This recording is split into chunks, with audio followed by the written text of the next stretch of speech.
and I was not the vice president of the United States. Mike Pence. You guys in the media, you guys in the MSNBC crack me up to sort of create a hypothetical situation to say, if you had been vice president, what would you have been doing? I'm telling you exactly what I've been doing, but you're saying, but that's not what Donald Trump was doing. This is Mike a Pence joke. asked you, Let's hold on, actually Vivek, have a substantive conversation.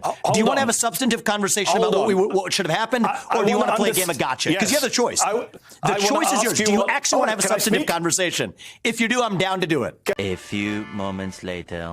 Which falsehood would you like me to address? The financial one or the one about my views on affirmative action? Because I can go in whichever order you'd like. On the financial piece of it. Not at the time that I had applied for the scholarship that fall. Yes, you did. That December. Yes, you did, Vivek. This is awkward for you because you did. I've got the tax returns in front of my face. No, it's not awkward for you. Yes, on December 31st, when the application for the scholarship was that October. Mendy, you're wasting your time on childish details in October of that year when I applied for that scholarship. And it was, well, guess what? The bonuses that a hedge fund pays, and it's a shame that, again, you don't have to be an expert on this, but if you're going to spout out, you better know something about it. People pay at a hedge fund the bonuses at the end of a year, and on December 31st, that's when I was paid. I applied for the scholarship that September, and I did not grow up in a wealthy family. Well, you know what the fact is, Mendy, is $50,000 did make a big difference to me back then. And anybody who has a few $100,000 in the bank is going to take $50,000 without strings attached. Take the scholarship. But my question for you is, why on earth are you, as an intelligent person interested in politics, obsessing over a 24-year-old's $50,000 scholarship? I'm interested in truth, beneath you. We have a country to fix. That you wear. And I'm interested in truth. And Mendy, that's why I released 20 years. Mendy, that is why I released 20 years of tax records. Tell your friends in the Biden administration to do the same thing. Tell your Democrat candidates to do the same thing. We've gone over time. We're breaking precedents, and I think it is pathetic. I just think it is sad and pathetic that that we have important issues to talk about for the future of a country, and you're talking about a $50,000 scholarship in 2010 to go to Yale Law School when I was 24. This is pathetic, and this is why nobody trusts you guys. It is pathetic. Hey there, guys. Welcome to the channel. So this is one of the wildest debates I've seen in a very, very long time. And it's between Vivek Remaswamy, who you guys probably know is currently running for president, GOP Primary, and Mendy Hassan, a very, very liberal host from MSNBC. Now, Vivek, he seems to be challenging just about everyone and anyone for a debate or an interview. And from what I've seen, he's growing more and more frustrated every time. And I get it, man. I totally get it. He's frequently faced with questions from individuals who are either 100% completely underinformed or even worse, just misleading their audience while at the same time framing their questions in a way that make Vivek look like that he's deceitful or he's misleading. They're taking total advantage of the fact that this audience just doesn't know any better. And I get that that's frustrating, but man, what does he expect from going on places like MSNBC? And I understand you got to get your message out there. He wants to be the president for all people. I totally get that. You got to shake every hand. But truly, I mean, it makes sense to go on, but it doesn't make sense to trust these kind of people. You know, I'll give you an example. So in this interview, there's a part where Vivek was quizzed about why major investment firms like BlackRock and Morgan Stanley hold significant shares in his company that he sold. Now, totally basic question to anyone who knows how any financial market works. Companies like Vanguard, State Street, BlackRock, they're all just mutual fund giants, and they hold major shares in basically every big publicly traded firm in the U.S. and basically the world. And this is because people, you, me, institutions, entrust them, these mutual funds, with our money to invest across diverse companies. You know, just think of Vanguard S&P 500. It invests in the top 500 companies. If you invest $100,000 in this fund, your money is spread across these 500 companies. Extend that concept to the scale of trillions and trillions of dollars under management, and it's clear they're going to hold a stake in almost everything. Publicly traded companies, they don't get to cherry pick who their shareholders are. And case in point of this is when Elon made his offer on Twitter, the board couldn't just refuse his offer. You know, they're bound by their fiduciary responsibility to maximize the returns for their shareholders. Now, there's a discussion to be had, of course. You know, some people argue that these massive mutual fund companies, they use their ownership to promote certain agendas. I'm one of those people. They absolutely 100% do. But when Vivek is, you know, confronted with these questions, anyone with even a little bit of understanding of the markets, they can see his irritation and they understand why. So, you know, they're coming they're counting on the fact, these people are counting on the fact that people really don't know, or even worse, they don't care to know. And circling back to this talk with Mendy Hassan, he not only grills Vivek about his wealth, which is totally typical of that side, but he also, gets into comments that Vivek made about Mike Pence and the events of January 6th. Now, if you have time, I suggest watching this entire interview. It's very, very long, and I can't cover it all here, but it's really, really good, and it's worth checking out. It's one of Vivek's most intense interviews for sure. And in moments, you could tell that he's this close to losing his cool. But let's check it out. Before we do, guys, thanks to everyone who's been subscribing and leaving such great comments. We really, really appreciate the support. If you haven't already, help us with the algorithm. Please like, comment, subscribe. Most importantly, share the channel. Let's take a look. So you talk about your business background. Let's talk about that. You made your name and made a lot of your early big money from pushing an Alzheimer's drug that had already failed 4 clinical trials when you bought it. You then talked it up on CNBC, in Forbes, on the cover. Your company's subsidiary shot up by billions in value when it went public in 2015. But then the drug failed its phase 3 trial on your watch. The company lost 75% of its value in a single day. Ordinary investors like the California State Teachers Pension Fund lost hundreds of thousands of dollars. But you cashed out beforehand via your parent company to the tune of, I believe, over $37 million. Your critics say it's a classic pump and dump scheme. What do you say to them? Yeah, Mendy, that's the standard opposition research during politics reading line. Anybody in the biotech industry knows this story very well. 99.7% of Alzheimer's drugs have failed. That's thousands of drugs. Mine was one of them. But the company I founded, Royvent, developed a range of medicines. And the way I made my money was not through the failure of that Alzheimer's drug.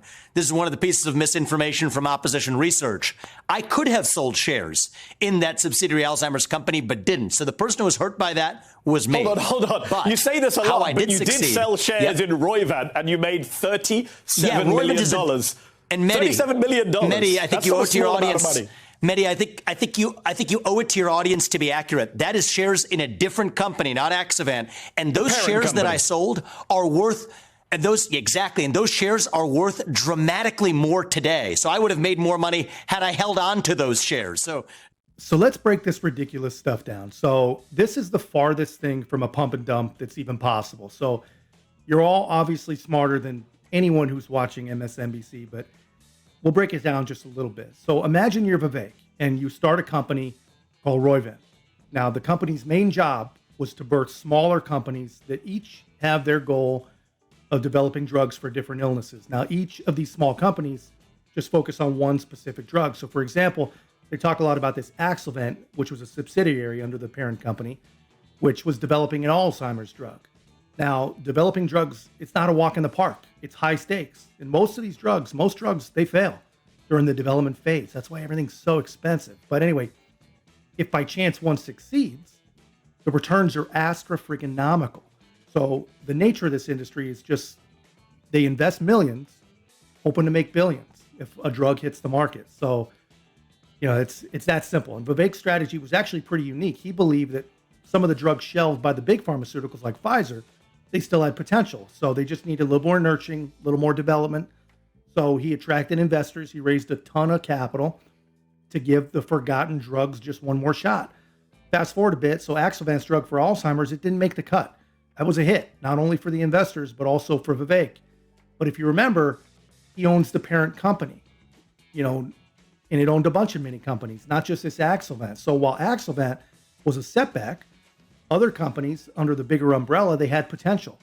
And this is really important to understand because Vivek smartly, he sold shares in the parent company and made his capital gains there. Even though Royvent owned Axelvant and entirely, that Axelvant's value or Royvent's value was not solely tied to Axelvant's success. Royvent had other projects in the pipeline which influenced its stock price. And interestingly, had Vivek actually held on to all his shares, even after the Alzheimer's drug failed, he would have made more money down the line because of the other ventures. They did see a lot of success. So anyway, there's zero chance that the average MSNBC viewer understands any of that. So I know you guys do, but what's the takeaway? So Vivek's journey isn't some mysterious shady tale like they want to tell us. It's a very, very typical story, especially in the world of pharmaceuticals, in any big startup, really. High risk, high reward. And sometimes, even if one venture fails, others can see success, bringing value of the parent company like the other thing never even happened. So it's very, very easy to cast aspersions and make snap judgments without understanding the intricacies of industries like these. But if we, just get a little bit below the surface, you'd realize that there's a method to the madness. Vivek's story isn't an outlier. It isn't an anomaly. It's par for the course in an industry known for extreme highs and lows. And no, this is not sketchy at all.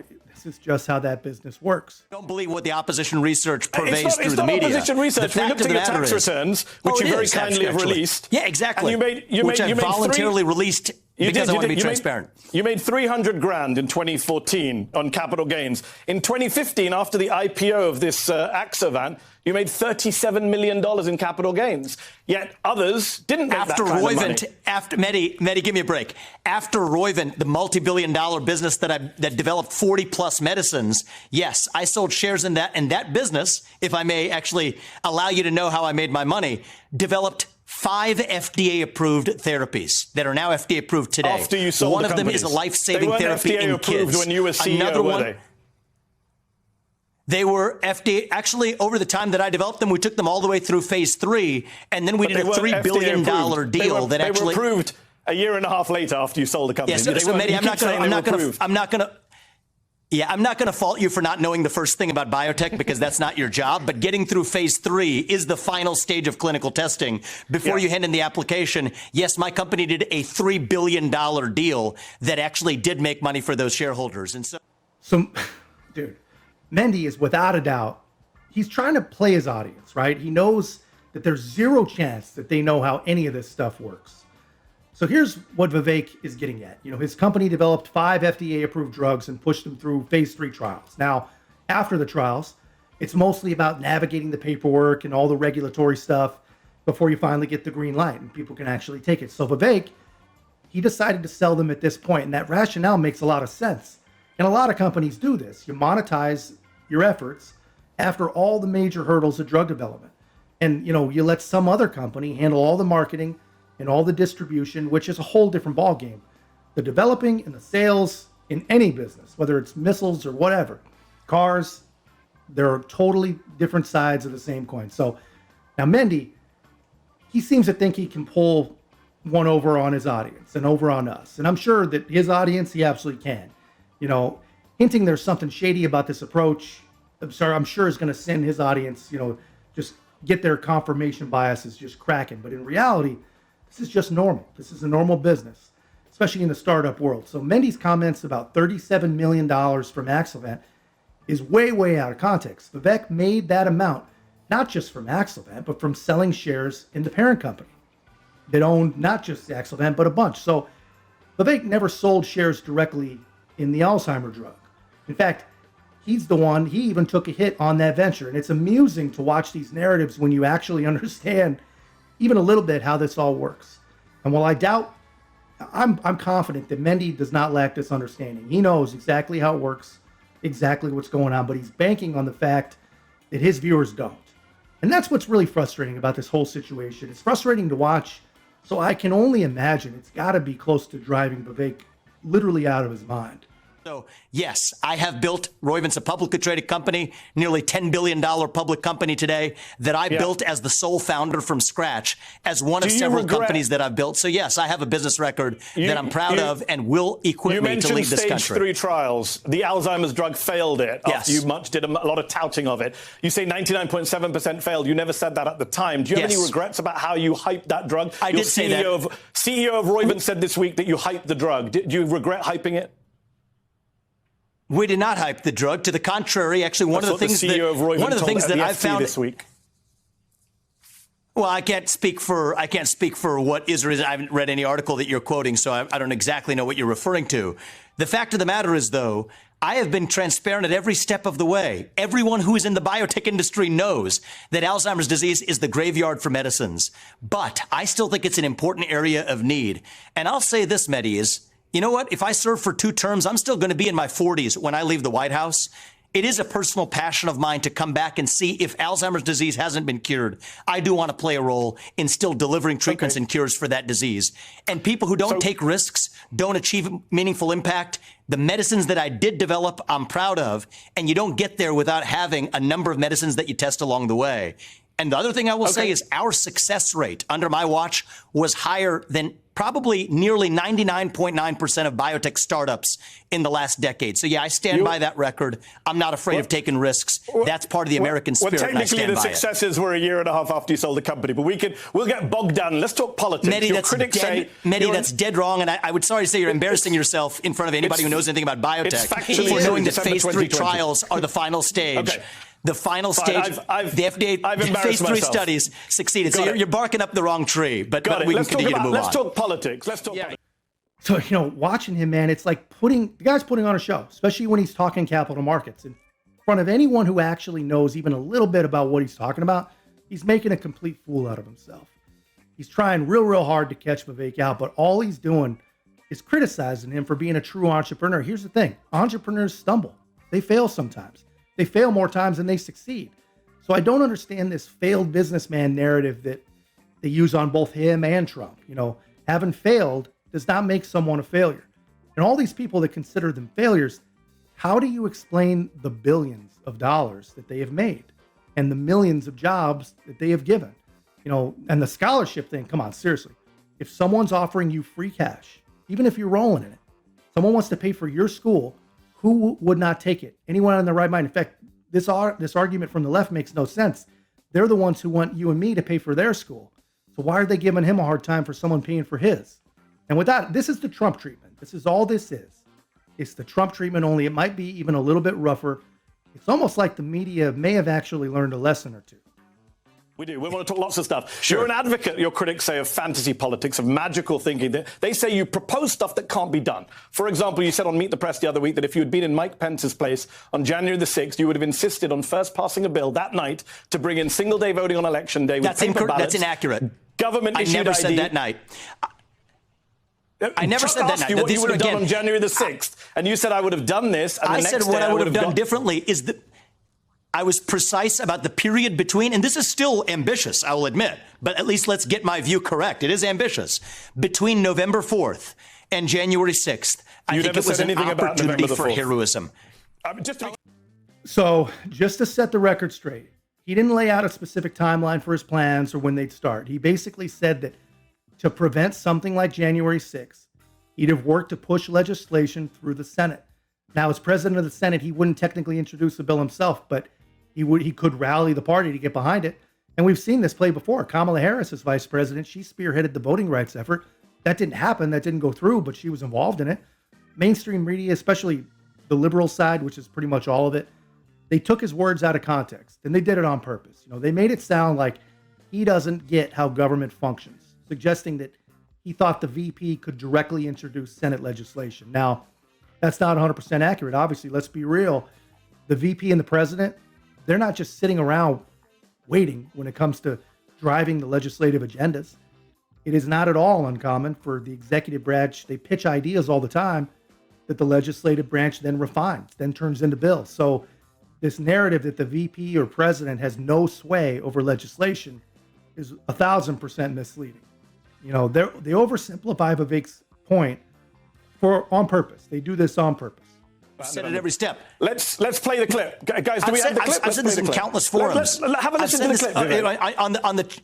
On your Chuck Todd spliced script, in all of my written statements and everything I've said. Hold on, we're playing the clip right now. In that period between the election, here's what I would have said: we need single-day voting on Election Day. We need paper ballots, and we need government-issued ID matching the voter file. And if we achieve that, then we have achieved victory, and we should not have any further complaint about election integrity. So what would I would have driven done it through the Senate. So what would you have done with Mike Pence? You would have not certified the election? So in my capacity as president of the Senate, I would have led through that level of reform. Then on that condition, certified the election results, served it up to the president, President Trump, then to sign that into law. And on January 7th, declared the re-election campaign pursuant to a free and fair election. So remember, between November and January 6th, we managed to get a stimulus package through. So anyone that's saying it's impossible to get things done during that period, well, that's just not true. Difficult? Yeah. Unlikely? Probably. Impossible? Not even close to impossible. Now, could Vivek have gotten the Democrats on board with this idea? Probably not. But the question wasn't hypothetical. Asking him what he might have done differently doesn't really change anything now. Changes nothing. It's all it is the media, they're fixated on January 6th, and they want to relive it every day. If they could talk about it every single day, they would. They actually might. I'm not sure. But if they could, they 100% would. It's really irrelevant in regards to the future. Either party would have backed such a bill. Oh, come on, it couldn't have been passed in a day. The fact of the matter is, naive stuff. The president and vice president absolutely drive legislation through Congress. That is exactly how things work. Trump wasn't doing legislation. Now, he was busy pushing the big lie, as you pointed out yourself. Well, dude, we got a stimulus package through during Trump's tenure. So claiming that Trump wasn't engaged in legislation, that is just not accurate. And if it is accurate, then they need to stop calling the tax cuts the Trump freaking tax cuts. I mean, seriously, man, MSNBC, they need to double check their facts. They know the facts. They know the facts. They need to stop misleading their mushy brain freaking viewers. Books. Well, so he wasn't and there. I wasn't Mike the vice Pence president of the United States. Passed a bill, and I was not the vice president of the United States. You guys in the media, you guys in the MSNBC crack me up to sort of create a hypothetical situation to say, if you had been vice president, what would you have been doing? I'm telling you exactly what I've been doing, but you're saying, but that's not what Donald Trump was doing. This is Mike a Pence joke. Asked you, Let's actually have a substantive conversation. Do you want to have a substantive conversation about what should have happened, or do you want to play a game of gotcha? Because you have the choice. The choice is yours. Do you actually want to have a substantive conversation? If you do, I'm down to do it. Do you want a substantive conversation? What we need. You've said substantive 4 times. Actually, if you want to get a word in, if you're going to speak the truth and ask a legitimate question, have at it. I think Let's it is a actually have a legitimate substantive question. conversation. Multiple people wondered about your knowledge of how Congress works, suggesting Mike Pence, by the way, on the debate stage, asked you if you would have supported what he did. It's not an MSNBC question. It's a Republican vice president question. Yes. So fine, you don't want to answer it. And what I'm you saying is, it was a missed opportunity for heroism, not in one day, but I think that in a period of 2 months. And I think you're a smart guy. You understand this. There's an American confidence. You're a smart guy. It couldn't have been done in 2 months. I think under extraordinary circumstances, in extraordinary times, we have an American Confidence in Elections Act. It's literally making its way through Congress now. ACE. I support it. I think if we had gotten that done during that window, further we said single-day voting on election day as a national holiday. And Mitch McConnell wouldn't have agreed to a national holiday. I think Democrats should agree to it. We can argue forever. I think Democrats should agree to it. That's a different argument. That's what I stand for. I think we're still going to get that done when I'm the president. Okay. When I'm the president. Not in some fantasy land where I was vice president in some other year in the historical history. Let's talk about you as but president. What I'm running for this is what we're going to do. Let me ask a question so we don't run out of time. Please don't filibuster. I just want to ask a question about when you're president. So yeah, man, that's quite the exchange. I like watching that a lot. Not sure, what got into Mendy there. He seems to have something a bit personal going on about Vivek. I don't know. Not sure if it's a religious thing or a cultural thing. I don't know. But obviously, I've considered Mendy Hassan biased for sure. I mean, you don't work on MSNBC if you're not, but I got to hand it to him. He didn't hold back with Vivek. I got respect for Vivek too. He's stepping into tough situations and he's standing his ground, which is impressive. The guy doesn't back down, and they really can't trip him up. Anyway, guys, that's just my take. Let me know yours in the comments. And if you haven't already, please make sure to like, comment, subscribe. Most importantly, share the channel. We'll see you in the next one.